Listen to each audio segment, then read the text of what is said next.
गरीब किसान की कहानी। गांव की मिट्टी में पसीना बहाने वाला किसान ही असली अन्नदाता होता है। ये कहानी भी ऐसे ही एक गरीब किसान की है जिसका नाम रामेश्वर था। योजक चिन्ह योजक चिन्ह योजक चिन्ह। रामेश्वर उत्तर प्रदेश के एक छोटे से गांव में रहता था। उसका घर मिट्टी और खपरल की छत वाला था। खेत ज्यादा बड़े नहीं थे, सिर्फ 2 बीघा जमीन। परिवार बड़ा था, बूढ़े माँ बाप, पत्नी सीता और 2 छोटे बच्चे। पूरे घर की जिम्मेदारी उसी पर थी। सुबह सूरज उगने से पहले ही वह बैलों को जुताई के लिए तैयार करता और खेत की ओर निकल जाता। गांव के बाकी लोग भी खेती करते थे, लेकिन जिनके पास ज्यादा जमीन थी उनका जीवन कुछ आसान था। उनके बच्चे अच्छे स्कूलों में पढ़ते और घर में खाने पीने की कमी नहीं होती। लेकिन रामेश्वर के लिए हर मौसम एक परीक्षा की तरह होता। अगर बारिश समय पर हो जाए तो फसल ठीक ठाक निकल आती, वरना कर्ज का बोझ और बढ़ जाता। योजक चिन्ह योजक चिन्ह योजक चिन्ह। संघर्ष की शुरुआत। एक साल बरसात समय पर नहीं आई। खेतों में दरारें पड़ गईं और धान की फसल सूखने लगी।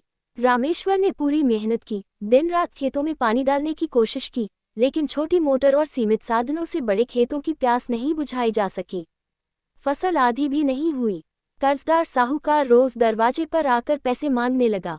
ब्याज दर इतनी अधिक थी कि मूलधन से दोगुना पैसा देना पड़ रहा था। घर में राशन भी खत्म होने लगा।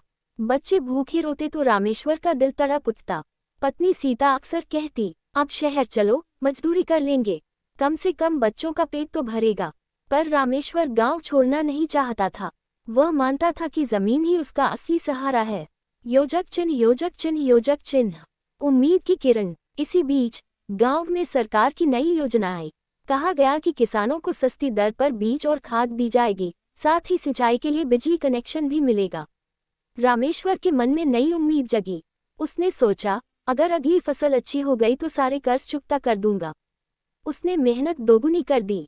खेत की मेड़ बांधी, खाद डाली और समय पर बीज बोया। इस बार बारिश भी अच्छी हो गई। गेहूं की फसल लहलहाने लगी।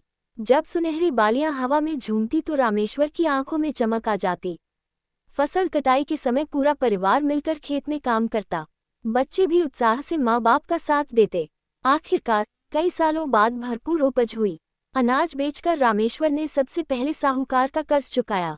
उसके बाद कुछ पैसे बच्चों की पढ़ाई और घर की मरम्मत में लगाए।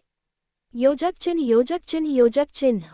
नया संघर्ष। लेकिन जिंदगी हमेशा एक जैसी नहीं रहती। अगले ही साल गांव में बाढ़ आ गई।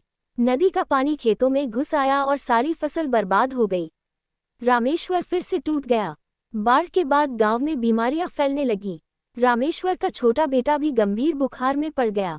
पैसे न होने के कारण सही इलाज नहीं हो सका और बच्चा दुनिया से चला गया। ये दुख रामेश्वर को अंदर तक हिला गया। उसे लगा जैसे किस्मत बार बार उसके साथ क्रूर मजाक कर रही हो। योजक चिन्ह योजक चिन्ह योजक चिन्ह। बदलाव की राह। इसी दौरान गांव में कुछ नौजवानों ने किसानों को संगठित करना शुरू किया। उन्होंने समझाया कि मिलजुल कर काम करने से नुकसान कम होगा और फायदा ज्यादा।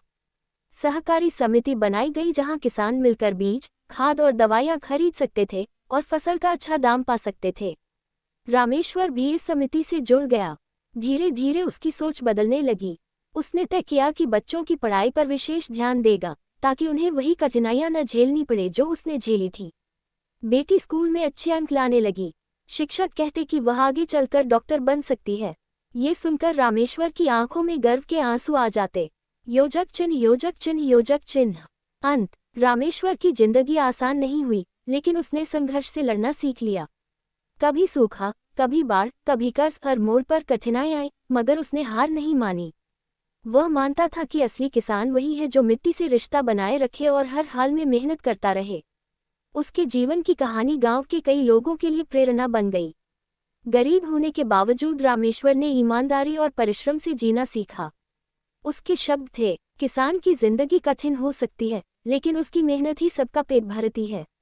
जब तक धरती है, तब तक किसान की उम्मीद कभी खत्म नहीं हो सकती।